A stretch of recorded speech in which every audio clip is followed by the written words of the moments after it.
to Dad Riffs, and today we're going to be working on the second guitar solo of Mario Takes a Walk by Jesse Cook.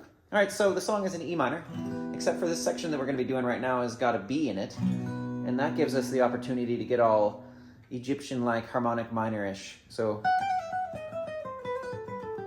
you got the 4th fret of the G string with your pointer finger, and you're going to be hammering that on with your middle finger to the 5th fret, and hit it a few times afterwards. And then slide that note all the way up to the 8th fret, and hit it a few times after that, so it goes. And then you got this hammer on,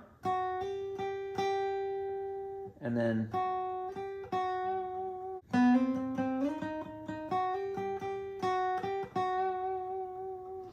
you got this,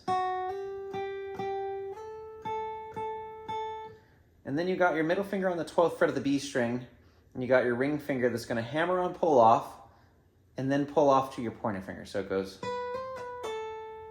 and then back to your middle finger,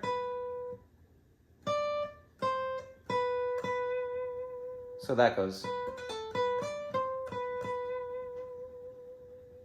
Then you got the section where there's lots of notes that are kind of hanging out, and there's just very small hammer-ons, and then you hit the notes afterwards.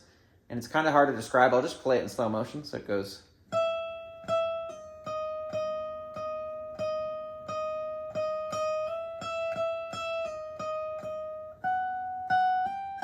This whole part where you're going down, you got pull-offs.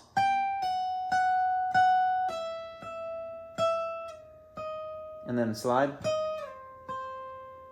And then you got a hammer-on pull-off right here. And then. So again, that's. And then you have this. So lots of slides, lots of hammer-ons, lots of just repetitive notes. It's really not that hard. It's just kind of confusing. The best way to get used to it, of course, is just to play along with it. It's really not that bad. It's a lot easier than the first guitar solo. But yes, good luck, sir, good luck.